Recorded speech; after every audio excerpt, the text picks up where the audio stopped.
All right, welcome to Friday Fish Facts. I'm your host, Ron DeSantis.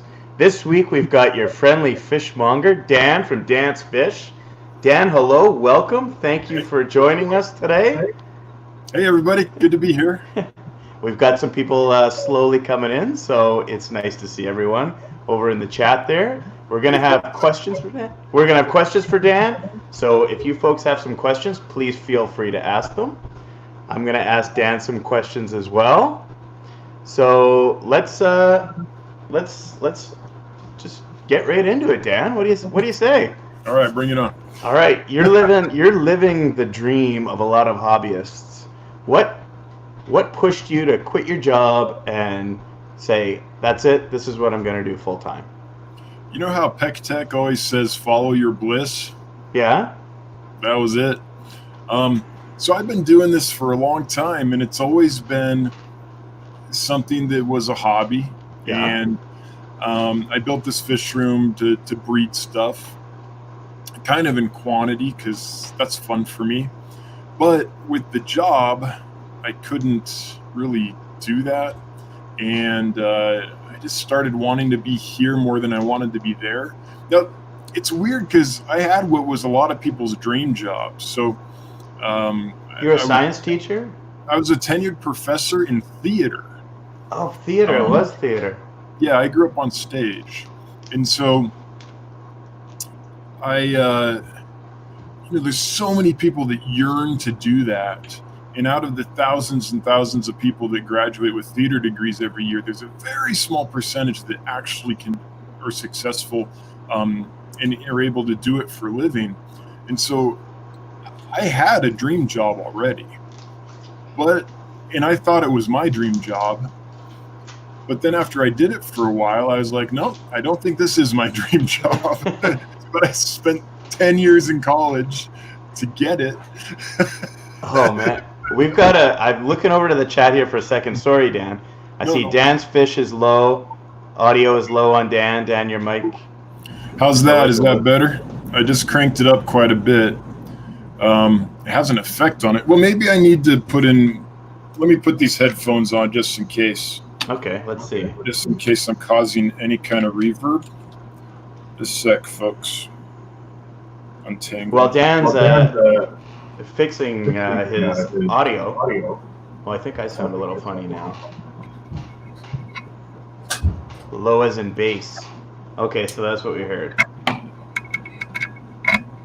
Well, Dan was telling a story, though. Actually, it's funny because when I went to university, I originally majored in theater before I changed, because I quickly realized that I wasn't going to be good enough to make a career of it and switched. Okay, is that better, folks? I now have the headphones on, and I've cranked up my audio is loud. Okay, any better? Okay, so let's have a sound here. Now it says that I'm echoey here. Weird. Now let's try. Do I sound any better? Like testing that? one. Testing. No, I hear weird echo now. You hear a weird echo now? Yeah. Okay. I'm getting good. I'm getting good in the chat. Sounds good. Okay, cool. So I'm gonna keep going with it. Yeah. Sorry about that, folks. But I'm not gonna use the plugs then if things seem to be working okay, and we can hear Dan because that's what we want. Yeah, when I talk, I hear it echoing back through you and into my ears. Okay, that's interesting. Dan is echoing. Is Dan still echoing? Hey, testing 1 2, testing 1 2. No, I think it's fixed now. Let's see what everyone else says, but I think that was it. Hey, G-Bear. See, we fixed our little audio problem. Massive echo on Dan. I think these are old chats, though. Maybe. I just see Mr. Guppy saying okay now? Dan has to unplug his mic from USB and plug it back in. That's what fixed it for him last time. Now I hear echo is gone. Good. Good now. Okay, great. Thanks, everybody. I appreciate that. I appreciate your patience. Sorry for the inconvenience. We were just talking about how Dan left his job in theater as a professor for 10 years. It took him to get there. He's doing this. He's doing the dream that a lot of us want. And another question, a follow-up question to that, Dan, what did like friends and family think when you said, that's it, guys, I'm quitting my job and this is what I'm going to do now? The same thing they said when I said I'm going to make a living doing theater. Okay. You know what? I think that's what we all love about you. You chase your passion, and you live by your passion. I don't know how to live any other way. It's too depressing for me personally, and I can't focus. I think there's this thing where your greatest strength is also your greatest weakness, right? So my greatest strength is when I'm into something, I'm into it like completely. And it's also my greatest weakness because then it makes me a really poor employee of other people because I don't care about what they're doing, just unless it's the same thing as what I'm interested in. So, yeah. That's awesome. Now, just off air a little, we were talking a little bit about where you get your fish from, and you mentioned it's not from wholesaler. How did you make the contacts? Who are you getting your fish from, and how do you build that relationship? Yeah, so every now and then I'll get fish from a wholesaler. If I find something there that I just can't get in a quantity or a price that makes sense any other way, but generally I don't. So I'll talk in a second where I get my fish from, and how I got into that is the story that'll lead up to that. So I've been doing this since I was 13, 14. It was the summer between 6th grade and 7th grade when I got into it. So what is that, like 10, 15 years ago? That's right. And I'm 41, so close. And I was really lucky that I met a couple really good people. One was named Keith Johnson. He owned Frontier Pets, where I grew up. And then the other one was named Jim Forshey, who owned the Aquatic Bookshop. And he kind of took me under their wing and coached me and mentored me and all that. Jim, because he owned the Aquatic Bookshop, knew all the authors of all the fish books. He went on trips with all the big people. Like he knew Axelrod, he knew Dale Werner, he knew all these people. In fact, right now, he is kind of officiating over the fish part of the estate of a really famous researcher in fish that he was friends with. So because I knew Jim, I was introduced early on to kind of the backside of the industry, to the people that go collect the fish, to the people that sell the fish way up the chain and things like that, and just was lucky enough to get these relationships. And so my whole life I've been a hobbyist. That's really all I wanted to do, and was able to get really cool stuff and breed cool stuff because of these connections. And then when I decided, hey, you know what, I really don't like my job, so this is now 25 years later or whatever, when I was like, I'm not enjoying my job. I've got this massive fish room in the basement. I bet I could parlay that into a living.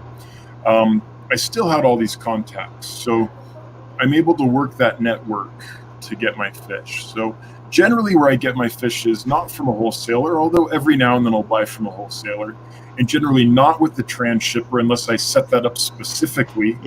But directly from the exporters, the people that are collecting the fish and amalgamating from all the collectors and sending them out. So I do that for a couple reasons. The main reason, well, there's a couple of reasons. One is I can't always find the fish I want at the wholesalers. Like how many killifish species are you going to find at a wholesale? Yeah, that's usually from hobbyists, right? Right, or different Pelvicochromis or Nanochromis or besides the regular Congo tetra, all the other fantastic tetras that come out of the same rivers. There's just a lot of stuff you can't find. Most of the stuff you can find is the stuff that's being farmed and everyone can get it. And some of that's really cool, but that's one reason I do it. And the other reason I do it is it's better for the fish. So if the fish is packed up at the exporter and shipped directly to me, that's awesome. That's much better than being then transferred between a bunch of other stops before it gets to me, and it's been really stressed out. Right now, I do have a guy I'm working with. There is one stop, so they fly in the United States. This person changes the water, makes sure they have adequate heat packs in the boxes, and then sends them straight to me. So it delays their travel by a couple hours, but that water change and making sure that they get adequate heat packs before they come to Wyoming, where it could be 30 below, is really helpful. So that's kind of the supply chain I follow, and it's better for the fish. Yeah. And it allows me to get stuff that I can't get any other way. Cool. That's awesome. Dan, I think there's some really funny comments over in the chat here. Because I'm getting like, no. I'm getting like Darth Dan and Dan's going through puberty. It sounds like your voice is on a little bit on the... it sounds good. In my headset, it sounds good. Yeah, I don't know what to do. It's not... I don't think it's on my end because these are the exact same settings I stream with. It could be on my end. Mr. Guppy says, Friday Fish Facts, tell Dan to unplug his USB on the mic and plug it back in. I'll try that. I don't think that'll do it. That usually does it when I don't get any sound, but just a sec, let me try it. Yeah.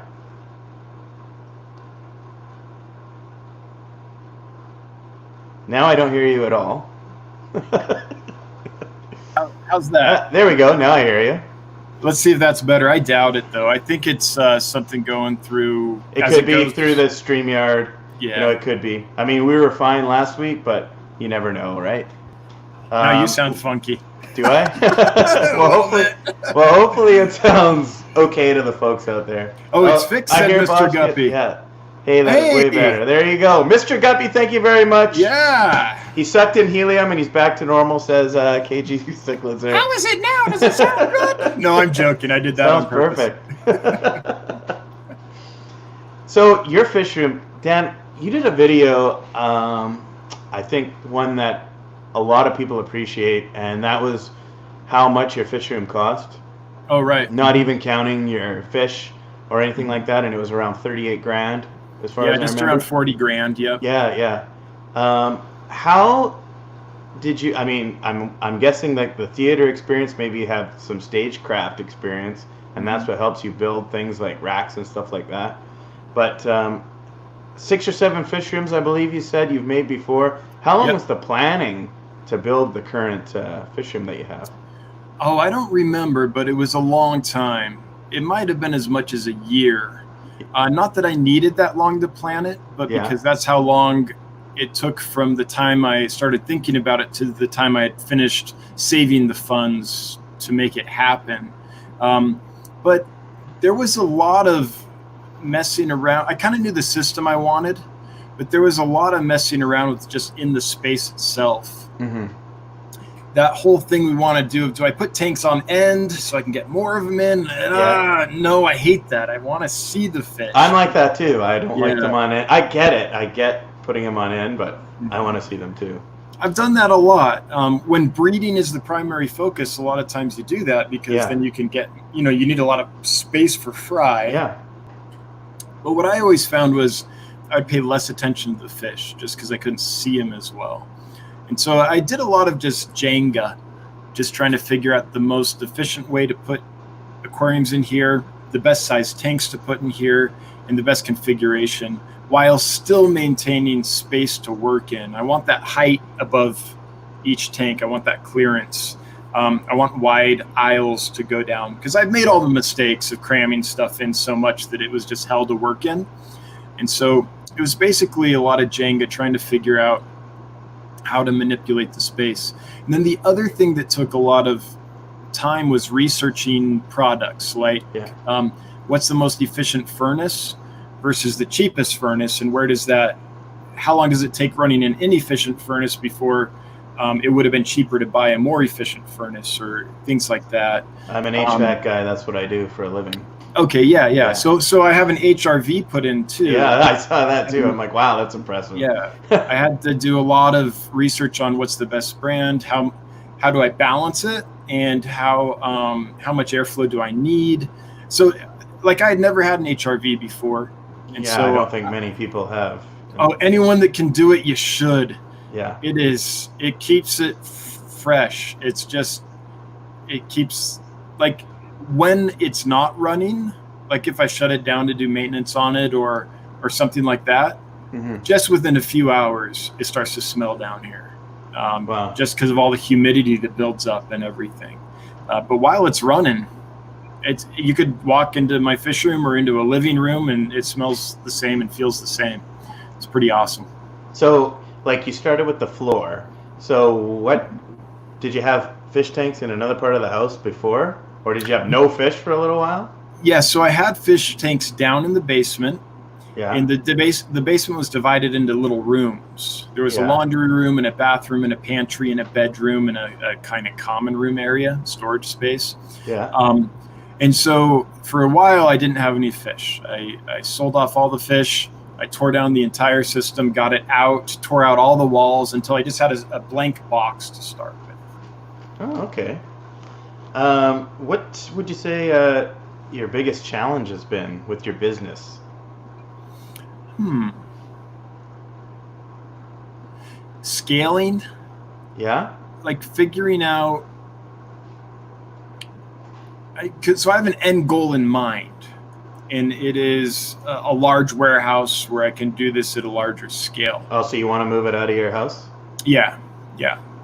And figuring out how to get there, how to get to that scale in a responsible way. So Right. in order to grow the business, I have to take investment. And so that amount is like $600,000 to $650,000 to build the fish room, or I'm sorry, the warehouse, get it all the systems up and running, get it stocked. In that ballpark is what the numbers say. You always want a little contingency because. Yeah.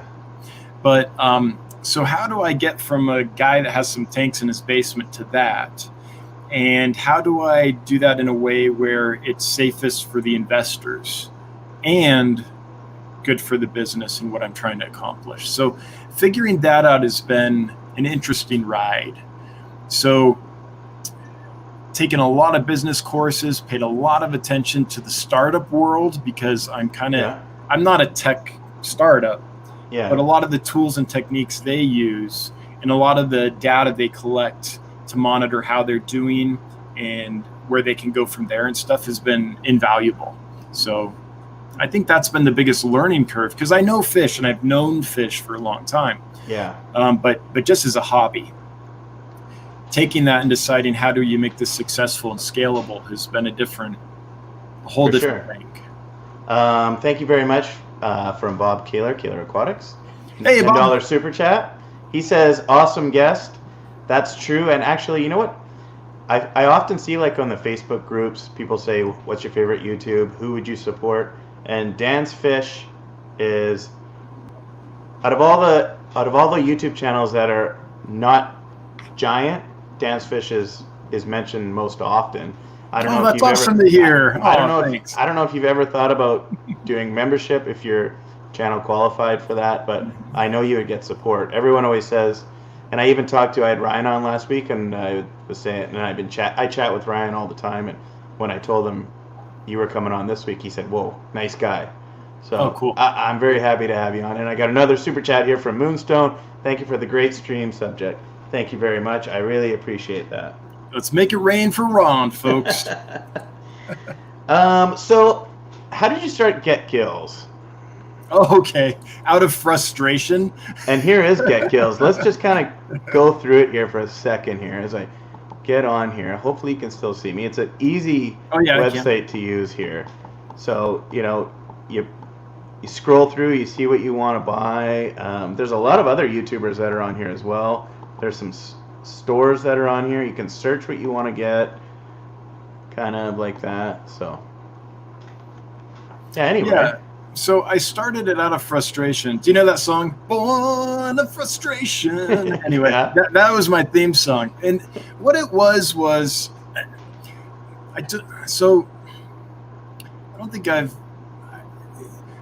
was selling on eBay and on Aquabid for quite a while. Okay. And as a hobbyist at that scale, it worked pretty well. And when it first came out, it was magical. It was amazing. But then as I grew and as technology grew, I started having different expectations. I didn't want to have to re-enter every fish every week. Yeah. Or if a fish sold, go through the whole process to re-enter it. Or, I wanted an easier experience as I grew because it was starting to take so much time to keep up with those platforms. So part of it was that just the practical level of as I scaled, not having time to deal with inefficient technologies. Yeah. And then part of it was freedom. So eBay locks you in, like they only allow certain shipping methods, and Right. they only allow, and they collect a massive, they're expensive too. It's expensive to list and sell on eBay. And so the first thing I did is I looked for other options that already existed. So I created a Shopify store, and that went okay. But here's the problem with being a Shopify store is that unless you're really big, you don't have enough items to generate enough traffic to do it for a living. Right. You know, you can generate enough traffic to do it as a hobby because people that know you or the kind of stuff you carry will come. But Joe Schmo off the street is never going to find you ever. Right. So I was like, how do I make it so that, but I like the functionality of Shopify. Is very easy to use. I could keep my inventory up easily. I didn't have to repost every time something sold, stuff like that. They still take quite a bit of money from you. I believe it's like 30% of it goes to them. I can't remember for sure. All told, it was a large number, but it was more efficient than eBay as far as running a store. So I did that for a while. Then I started thinking, okay, how do I get the functionality of Shopify and create a community where I'm not the only one listing, but that is a cool idea. That's cool. Too. Yeah. And in aggregate, we'll have the pull to bring more people in than we ever could alone if we each set up our individual Shopify stores or whatever. So that's what I was thinking of. Now, I happen to have a brother named Jonathan, who's a very senior, very accomplished coder. He's a software engineer, and he was with Shopify at the beginning. So he was part, like a consultant. He would build stuff for them and refer people to them, and they would say what's working, what isn't, things like that. And I don't know his official title, but he knew Shopify really well. So my original idea was, hey, you code and you know Shopify. Is there a way you could tweak Shopify or write some additional code so that we could create a spot on there where lots of people could post their individual items, and it wouldn't just be me on there. We could have a community on there. He's like, yeah, I think so. And he got on there and started playing around with it and started talking to the Shopify people, and their code just wasn't that open and that functional. So we started looking, and we couldn't find anywhere that had the functionality that a modern website for this specific function should have. And so we're like, well, I guess we're building it. So 3 years later, that's pretty fast. As far as building websites go. I guess if you're building something complicated from scratch, it felt like forever. But and it might not have been that long. Jonathan will see this and be like, it didn't take me that long. But it wasn't just him. I had to come up with the concepts and clearly outline what we needed to do. And so anyway, that's where it came from. Just that journey of trying to find a solution and not being able to find one, and deciding, well, other people have to be frustrated too, and let's bring this this kind of functionality for our industry and our hobby into the modern era, basically. Well, you're very smart with how you get things going and streamline everything. Just like your fish room, you heat the room. You've got your auto water changes, stuff like that. Yeah. No, I didn't always, but I knew that as I scaled, just limits on time are real. Right. And so, and before you get to that question, just real quick, I'm not dumping on Aquabid. They helped a lot of people for a really long time. And if you like the rush of an auction, by all means, that's what it's set up for. That's what it's good at. So anyway. Well said. I do like the rush of a fish club auction. Yeah. Especially when I'm selling. Chewy LTD says, Friday Fish Facts, I have a question for him that many of us Canadians would not know the answer to. But that was a while ago, and let me see here. Has he had a chance to ask it? I don't see it yet. So, Chewy, if you're still here and you want to throw your question up, folks, if you have questions in the chat, I will make sure I jot them down while Dan's answering another question. and we'll get to them for you. I think there's the two best breeding and taking care of fry videos for Corridoras are yours, and then the other one would be A Gamer's Wife. I think she's a Girl Talks Fish now. Yeah, Girl Talks Fish is now her channel. Yes. Yeah. So I've only been breeding Corys for less than a year, I would say, and that video, like, I don't know how many times I've watched it. Oh, cool. Seven times. Like, that video helped me a lot. Like, I found not so much getting them to lay eggs, but, you know, only having 1 or 2 fry the first few times to slowly getting more and more. That video was phenomenal. And it doesn't surprise me that it's your number one viewed video. But what does surprise me is you don't have more videos up there. Is that like a frustration for you with YouTube? Like, you have so many great videos and they're not shooting it's up not. In fact, I was real surprised that one did so well. So here's my problem on my channel, and I know I need to fix it, but right now my energies are so focused on other projects and things. But the problem is I have good information. Like, for a lot of things, I kind of know what I'm doing, and I think I know how to talk because I've been a teacher for so long and things. But the problem is my production value in stuff. So if you're a true, like, real nerdy fish geek, I think you'll find me and be like, oh, and like soak it all up. Right. But I think your average person would, if my video was suggested, would watch it for a bit and be like, it's not that, it's not that the lighting's bad and the video quality isn't great and it's shaky and the audio, all that stuff. So I've got a reflection on my tank. yeah. Or your head. My head, So my audience right now is like real nerdy fish nerds that are like way into it and will look past my production value for the value of what the video is saying and showing itself as far as the information goes. In order to get more videos that do well, I'll have to change my production value. Yeah. And I will get there, but I'm like just built a big edition. Yeah. I'm wrangling exporters right now, trying to manage big shipments and making sure everything's prepped and things. So it's on my list to do that, but that takes a set of skills that I don't have. So that's gonna be another learning curve.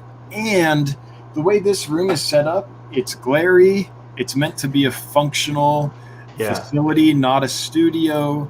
And so it's hard to have a video on par with like King of DIY or Jimmy or some of these other, or Corey, who have built specific places to make good videos. And that's the competition. If you look at it as competition, I look at it as community, but if you're looking at how do I get those views? So I think the only reason that particular video is doing so well is that so many people have that species and have woke up one morning to be like, there's eggs everywhere, what do I do? Yeah. That they'll sit through my video because they start hearing the information and it's like actually helpful. Yeah.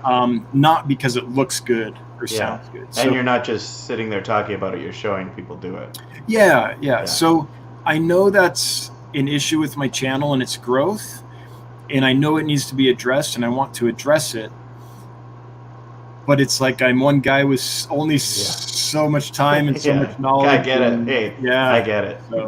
So we've got Chewy's question, and there's a couple other ones in here. So we'll start with Chewy's.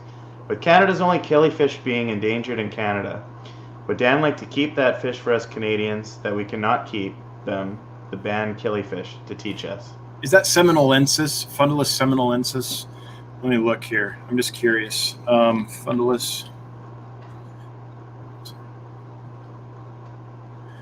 seminolis. Is that the banded killifish? No, that one's from Florida. Hang on. I've forgotten which species that is. Okay, well maybe... Diaphanous? Diaphanous? Yeah, diaphanous, I think, is the one.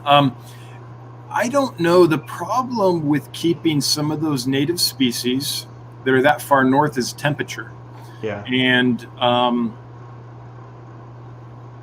I'm just not set up for that kind of temperate species that needs to go through a wintering period and doesn't like it very warm and needs a ton of dissolved oxygen. So I like native killifish, and I've kept and bred lots of them over the years. But I know what that fish requires, and I know I'm not set up to take care of it. Right, like the flagfish. Flagfish are easier because they don't have to winter, but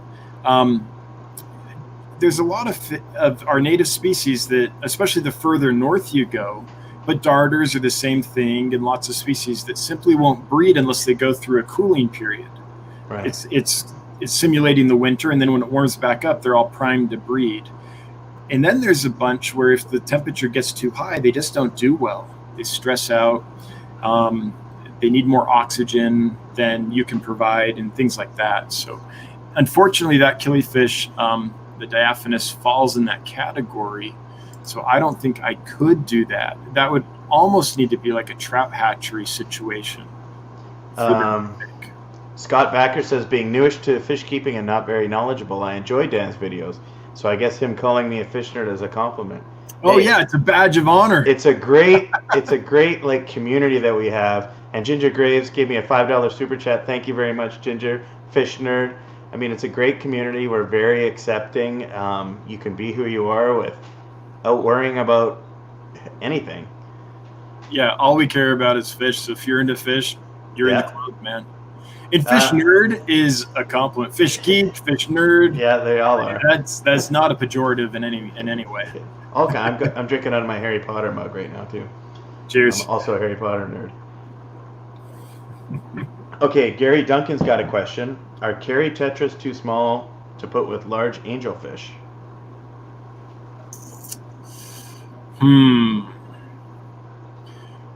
I don't think so if the carry tetra's full grown. Mm-hmm. I'm pretty sure, like I have a big old male angelfish named Goldie right now, as big as they get.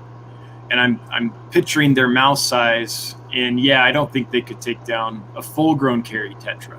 They could definitely take down a juvie, but I think that would be fine. It's always a thing with mouth size, though. If you have an angelfish big enough, if its mouth can do it, it will do it at some point. So, but yeah, I would do that if the carries were full-grown.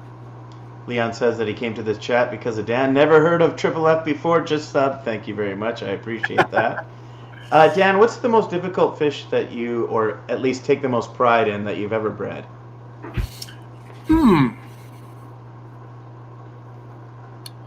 That's a good question. Let me think about that. It's probably some of the endangered species, just because there's something so neat about breeding a fish that's super endangered in the wild. So I would say it's got to be some of the wild type bettas and things that I know are going extinct. Yeah. Some of the killifish that are either extinct in the wild or very close to it. There's one, it used to be called Cynolebius constantiae, that has these amazing long dorsal and anal fins. Now the genus has changed, but I still know it as Cynolebius constantiae. Their habitat has been reduced to this tiny little puddle in a residential area, like it's surrounded by apartments. Mm-hmm. And so I kept and bred that fish and was able to just distribute it for a while, and that made me feel good because it's only a matter of time before a kid spills their Coke in that puddle. Yeah, exactly. Or whatever. As far as like a challenge to breed and then did it, maybe one that you struggled with, you couldn't get them to breed, and then finally they had fry, you raised them up. Yeah.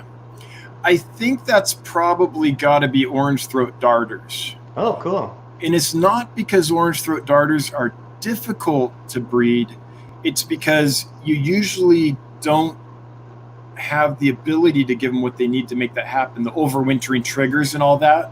Right. So I loved darters for a long, long time. And when I finally, I moved to Santa Barbara for a PhD program, and they had the perfect weather for them outside. So I had them outside on my patio.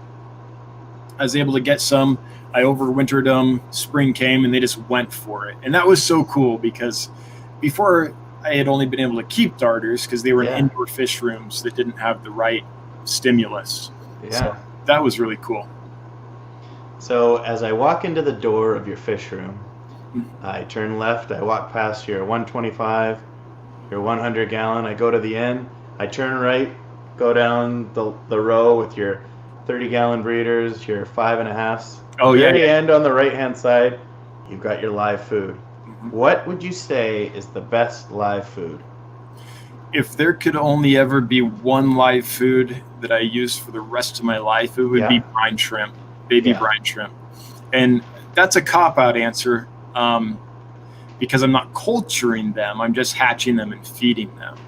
But there's so many fry that are difficult to raise if you don't have brine shrimp. And then there's so many adult fish that will eat it too. It's a pretty versatile food. It's super useful when I bring in stressed imported fish. If a fish comes in and it's super stressed out, it's a quick way to get weight back on that fish. Yeah. Now it's pretty useless for a full-grown Oscar or something, but I tend to keep small, peaceful community fish. Yeah. So that's the one.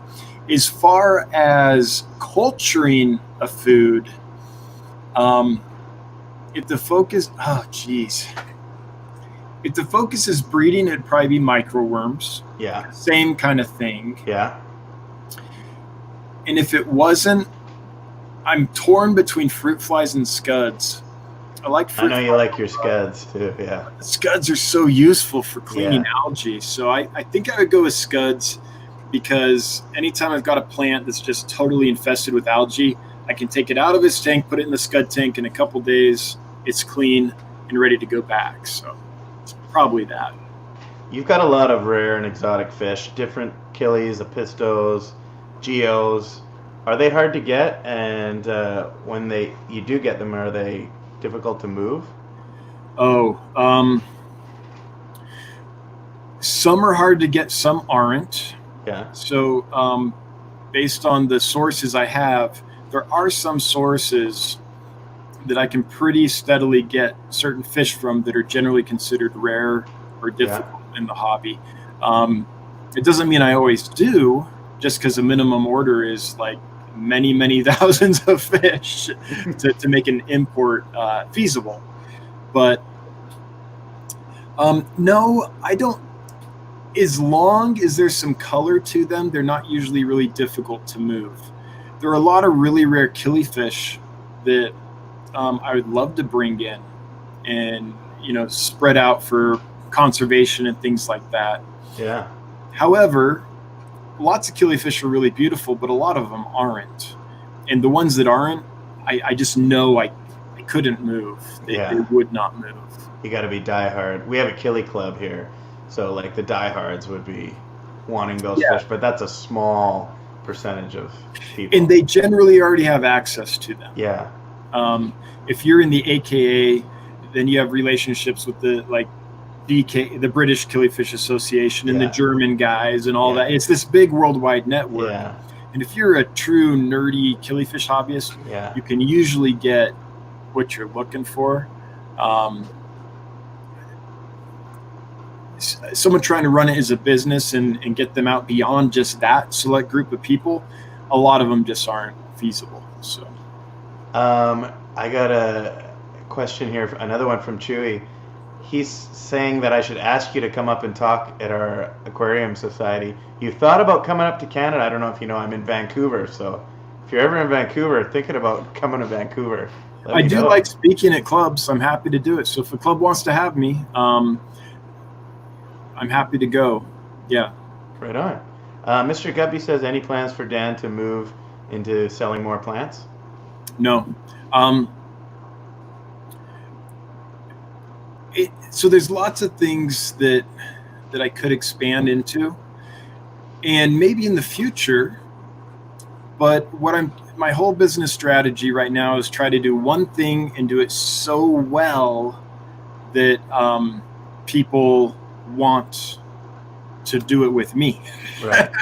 Not that I don't want them to do it with other people too. Like I think Bob Steenfot does it right. Yeah. And he might not have as much experience, but he's learning really quick. And if there is a problem, he fixes it. And the point is that his ethics, like what he's trying to accomplish, is the right thing to do. And there's other people like that. So it's not like I want to the exclusion of other people or anything. I don't look at it that way. But I want to do such a good job that people know my company just for that, just because of the experience itself and the results they get when they deal with my company. What was your question that started this, Ron? I'm sorry.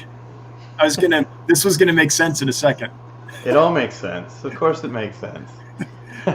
It totally makes sense. What was the question I was answering? The question was coming to Canada, and then we went to killifish and plants. Oh, we plants. Started with plants. So right now that really focused sector of the hobby is shipping live fish. Yeah. And once I built the business to where we're doing that at scale and we're doing it really well, so it's efficient, it's reproducible, and it's humane. Yeah. Then maybe I can say, okay, the team's handling that just fine. Now it's time to step into plants or to step into inverts or step into fish medicines. Like, it's hard to find good fish medicines. That's probably the one I would have to hire a vet to handle, just because Even harder here since it's banned now. I know you guys are poor people. There's ways, though, Dan. There's ways. Yeah, Seattle ain't too far, but that's why it's not because I'm like, no, I don't want to do plants. It's just I don't want to get so spread out in my focus that I don't do that one thing so well that it starts to carry itself before I move to another thing. Makes sense. I've got to say thank you to Aquariums maintained by Andy for the $2 super chat. Thank you very much. There's another one in here that I may have missed. I see Moonstone. Moonstone, yeah. I love that you guys don't have AirPods yet either. So, yeah, $10 super chat. Thank you very much, Moonstone.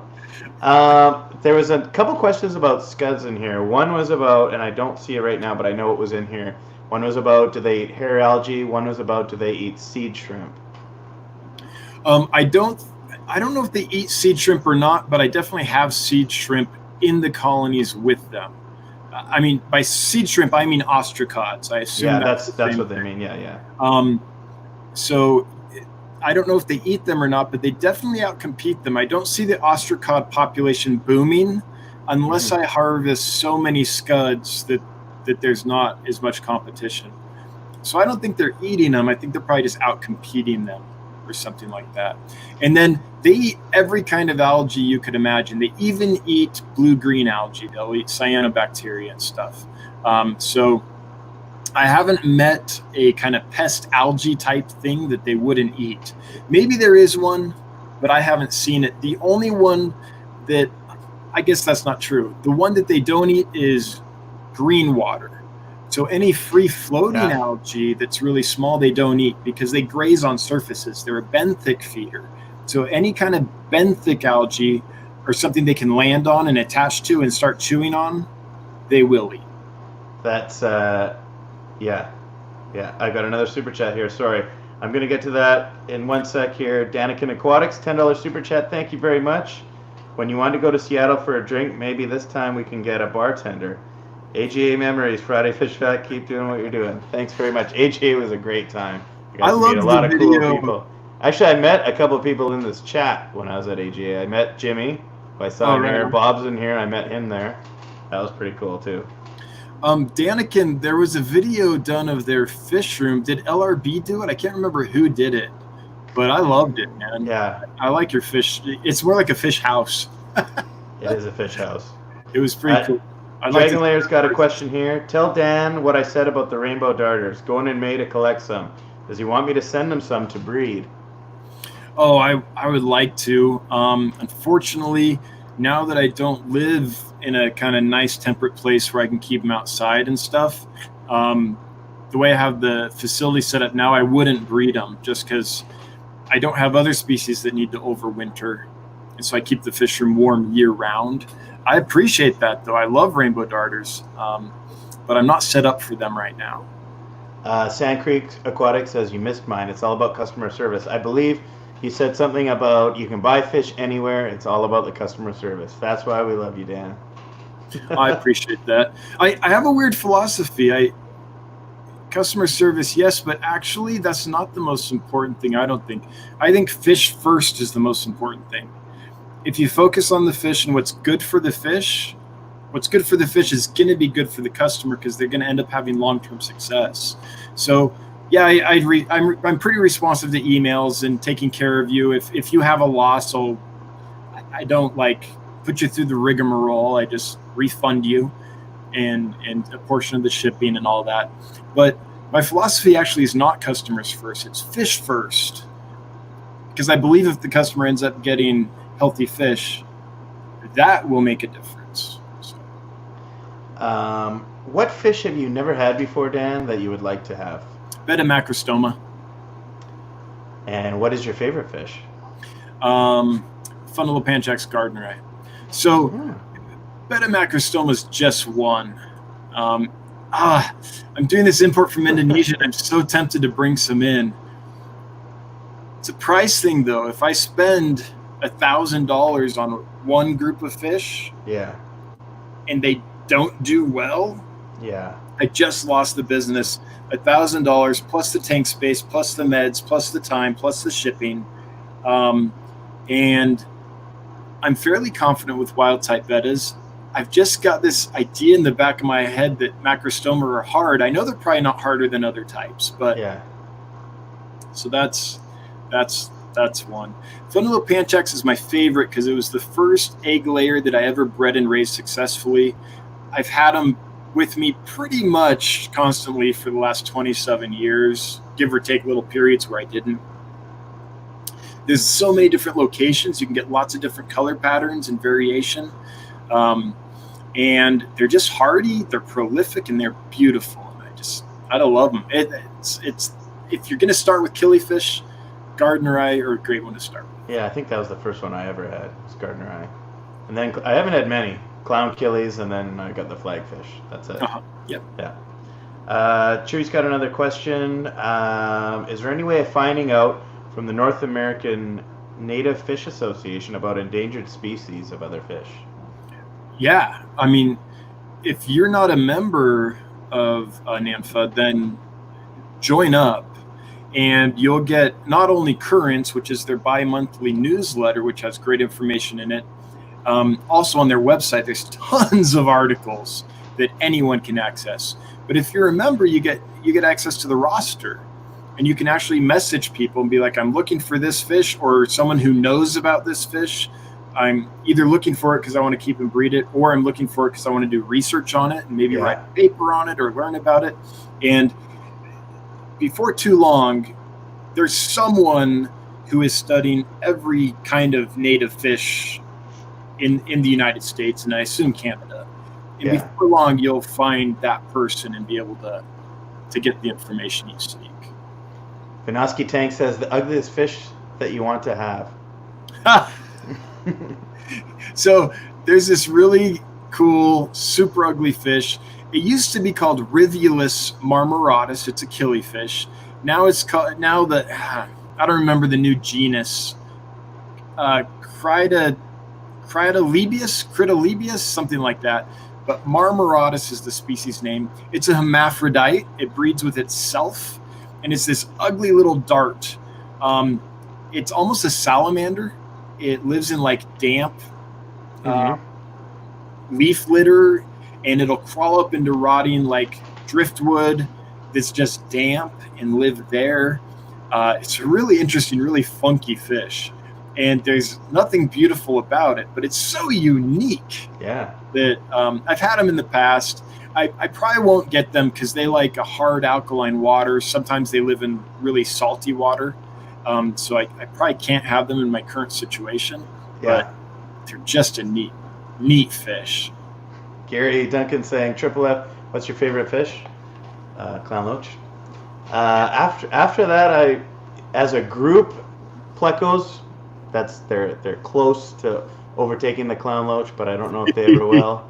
And then after that, third kind of bumps around. Like rainbow fish sometimes it's Corys, sometimes it's guppies, sometimes they're really What kind though? Rainbow fish, that's a massive group. Oh yeah, you can't see a ton in here right now, but there's like Bosemani, turquoise. I've got some praycocks over there and Madagascar. Those turquoise rainbows get a lot of hate, but don't judge them by the pet store. If you get some beautiful ones, the males will get this bright orange stripe from their nose. Yeah, mine have the yellow. They have a yellow stripe from here all the way up. It looks pretty cool. And it contrasts perfectly with that blue. Yeah. And they're awesome. I know they look like crap in the pet store, but... Well, they're usually pretty small in the pet store, but when you get them bigger, they're pretty cool. And then Corey's, are you working with the Dolphi? Is that right? I do have those. The only ones that I breed and sell right now are the albino. Mm-hmm. The Adelphi I got in December, and then I've got some bandit and some of the emerald. That's pretty much it right now. Yeah, but I'd like to get into a little bit more. I want to get into the green lasers. Yeah, they are cool. They're a challenge for me. Shipping them is proven to me to be a challenge, more so than other fish. But I'm happy to report that the last 2 boxes I sent, no losses. So That's awesome. Yeah, thankfully. The thing is, I didn't do anything different, so it's not like I saw a problem. Oh, that kind of sucks, but... I honestly wonder if it's supply. Like if I just need to find suppliers that have really robust stock from the beginning. Yeah, I think a lot of them, when you import them, it really takes a lot to get them healthy, and they're a tricky one because they often look healthy even if they aren't, because they're so armored. Like you can't tell if they have a sunken belly unless you actually flip it over and look. They're tricky. So I think sometimes if you've had them long enough, you can kind of tell their overall body fades a little. Condition, and then start getting those water changes in and bring them back. King Lee from Twin City Guppies. King Lee is in the house. Dan, do you think there's anything we as a hobby can do to change the way our packages are handled during shipping by the companies? Kind of. So I think right now it's like, let me get into that in a second, Kang. Right now it's kind of like driving. You can't control how everyone around you drive. You just drive as safe as you can. It's like that with packaging. You can't control how the package is treated. You just pack it as well as you can, so that everything except for a sledgehammer, it's going to be fine. You kind of prepare for the worst and hope for the best. And I think, the reason I say kind of is if fish as an industry got big enough to where it was super impactful and important to people, then we could start negotiating special deals with the carriers. Yeah. But that's so kind of, as in for you and me, it's probably not ever going to be a reality. You'd have to become the Amazon, where you start actually dictating terms, and probably dictating processes, and eventually just creating your own postal system. So practically no, but I don't know. Maybe one day we'll have the clout to do something like that. I don't know. When you started doing YouTube, the first few videos you did were kind of like one shot on a species of fish. Oh, yeah. And you did that for a while. I think you have some like 5-year-old videos. Yep. And then about 2 years ago, you started showing your face doing product reviews. What pushed you to go ahead with YouTube? So get your face on camera. Yeah. So when I first started making videos, I didn't make them for YouTube. I didn't care about YouTube. I didn't even know you could subscribe to YouTube. Like I never watched YouTube ever until about 2 years ago, 2.5 maybe. So what I was doing is I was taking pictures of the fish that were for sale so I could link them to my listings. Right. So if someone was looking at my fish, they could click on that and see an actual video of the fish. Yeah, That's all I was doing. I wasn't spending any time on YouTube. I just looked at it as like a photo bucket or something. a place to store my videos, so that my customers could see, oh, this is the actual batch that he's selling at the moment. Yeah. Because I wanted them to. It's nice to see the actual fish you're buying. Yeah. So that's all it was. And then I got injured. I did this really strenuous thing. I went to bed and I woke up and I couldn't move. It was really weird. My back just went out randomly, just out of nowhere. And so I'm laying in bed, I'm bored sick. And I think I had some videos that I wanted to upload or something, and I did. And so while I was there, I started looking around, and I found Corey from Aquarium Co-op, who at the time was around 30,000 subs. That's around what he was when I started watching him too. Yeah. Had a whole bunch of videos. And so I was bored sick, and I was like, oh, fish hobby stuff. Awesome. Yeah. And so I just started watching, and that's kind of how I was like, oh, there's this whole world of YouTube, and there's fish nerds on it. And then I found Steenfont, because Steenfont was a guest. That's pretty much who I saw next too. Yeah. Yeah. And then after that, I kind of realized and went out from there. But YouTube wasn't even on my radar. Yeah. I was like you before I even started doing this. I didn't realize how many channels there were. Mm-hmm. You think there's only a few out there, and then you're like, oh, there's probably maybe 1,000. I don't think I had ever gone and watched a YouTube video till that point. You've done over 100 live streams. You do them weekly on Wednesdays. How do you find the energy to find topics, to get out there? Sometimes your live streams are 2 hours plus. Where do you find the motivation to keep going every week? Yeah, so they're not anymore. I've put a limit on it of an hour and a half. So I start at 7 Mountain Time and I end at 8:30. Sometimes it's like 8:35 or something. But and the reason I put that limit on it is because they were getting long. So when I first started live streaming, I knew I had something to offer because I've been doing this for a while, and I saw what other information was out there, and I was like, you know what, I think I could round this out a bit because there's things that I'm familiar with that aren't being talked about. Yeah. And so I started live streaming. The other reason was selfish. I had moved to Wyoming. There wasn't a massive fish community here. There are some fish keepers, and I'm friends with them, but it wasn't like when I was in Los Angeles and I could go to the Coast Fish Club and there's tons of people there. And then the next week I could go to the local Killifish affiliate club. And the next week I could go to the other, there was something to do all the time. Yeah. And so I missed a fish community. So I was like, this will be a way to like interact with other fish geeks, even though I'm not close to any or to a critical mass of them. So that's why I started doing it. And it's not hard at all for me to live stream and just talk for a while, because not now. When I first started, it was because hardly anyone was watching, and it's like, you had to drive the entire conversation. Yeah.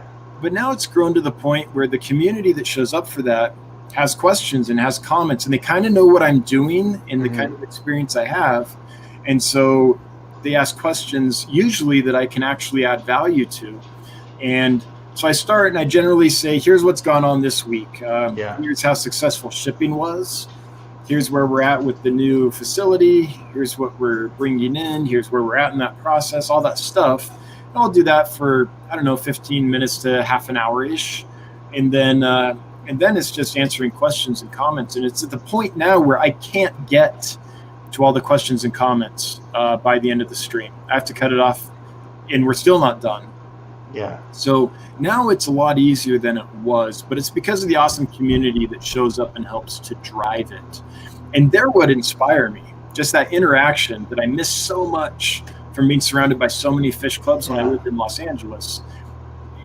Is what feeds me because I enjoy it so much. Well, Candy says 15 or less people, I remember. Now you've got a couple hundred. So congratulations, Dan. They are awesome. Yeah, I think our peak is, I think we've made it over 250. I want to say like 270. I could be exaggerating, but that's awesome. Yeah, every now and then it goes up above 200, and I'm like, whoa, not surprised at all. Yeah, not surprised at all with your knowledge, Dan, and your personality.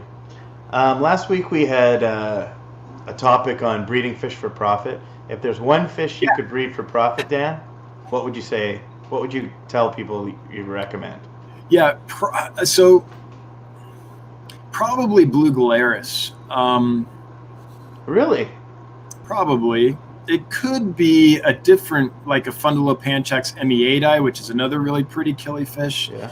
It could be Chromathusium vivittatum, which are the ones with the really pretty dorsal and anal fins. But it would be a killifish. It would be a killifish. And the reason I go with blue Gularis, just as a gut reaction to that, Yeah. is because they're beautiful. They're hard to find. They're large, but not huge. Yeah. They're very showy. They grow very quickly, and they're very prolific.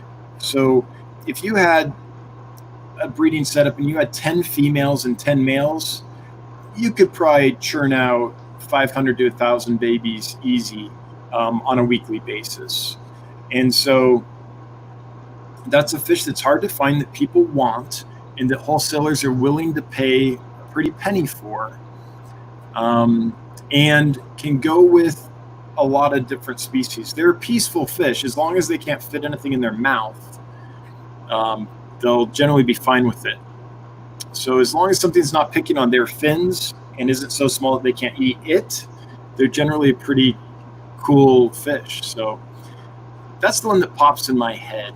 And it's long-lived, too. It's not like Nothobronchius and stuff that are also really prolific and pretty, but are very annual in their life cycle.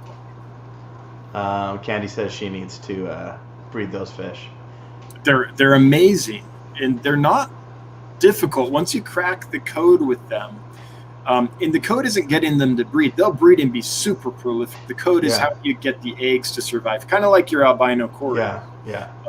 There's lots of fish that people breed all the time, but that's not the hard part. The hard part is hatching and raising the fry. Yeah. I have one more question for Dan. So if you folks have some questions in the chat, we probably are only going to go for a couple more minutes, but shoot them on up. Dan, for a beginner fish keeper, what tip would you give them? I think that if there was like one thing, maybe find a mentor, if at all possible. When I was coming into it, my problem is there wasn't enough information available.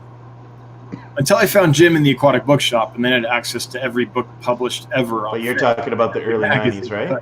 Yeah. Early 90s? Yeah. That's when I started, too. It was hard to find information. And there was only, and a lot of books repeated the same information over and over and stuff.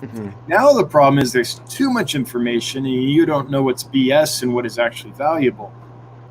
Or maybe the information isn't BS, but it doesn't work for the kind of water you have or the kind of setup you have. And so I think finding a mentor is really helpful, especially if it's someone that lives in your area, because then you can go visit them and see what works for them in probably water that's similar to yours if they're in the same city or whatever. And you can just cut through a lot of the noise, see straight what works that way. I think that's the problem now. There's so much misinformation and so much noise that it's hard to cut to what's useful. And a mentor can do that for you. Bob Steenfeld says that Dan is my mentor now. I believe it. Dan would be a great one. Dan's been shipping fish for a long time, Bob. I consider Bob a friend, but I help when I can. Yeah. Gary's got a question here that I'm going to just read here before we sign off. Other than spawning mops, what's your favorite plant for breeding fry cover? He got a bulbitis from Greg Sage, and it works great. Yeah, bulbitis is great. Takes a while to grow, but it's a very steady plant. So it depends. If it's a surface-dwelling plant, or fish, where the fry tend to hang out at the surface, it's water sprite. I knew you were going to say that. a bottom-dwelling fry, then I like Java moss. Yeah, those are my two as well. Yep. Dan, thank you so much for joining us today. It was a pleasure having you on. I've wanted you on you're kind of my white whale there. I think very white. About six months ago I was trying to get you on. Very bright. Thank you very much. Thanks for coming on. Thank you so much. The moderators were working very hard today. I appreciate all of you. Thank you very much for the super chats. Thanks for everyone stopping by. Dan, when's your next video coming out? Do you have anything before the live stream? Probably not. I've got so much in the can, but finding the time to edit it has proven challenging. Right now, what I'm working on is a video where I just got a whole bunch of bushy nose, and I had some tanks just covered in algae. So it's how many days does it take before they can clean the tanks? So I'm going day by day and taking a little bit just to show the progress. So it's not something other people haven't done, but it's there and it's available and it's easy. So I'm taking that. But nope, next Wednesday, this coming Wednesday, 7 p.m. is probably the next video. That'll be my live stream. And I'm pretty close to being able to crank out more videos again pretty regularly. But I can't explain how much work and energy and focus goes into finalizing what I'm doing right now to get fish in the new facility. Right. So, right. Yeah. But hey, thanks to you as well for having me on, Ron. It has been a while in the making, and I'm glad we could make it happen. I'm glad we could too. So I've got a video coming out this Friday, and then you know what? I'm kind of in between coaching soccer and baseball right now, so cool. I'm going to do another live stream next week. So join me next week for another edition of Friday Fish Facts.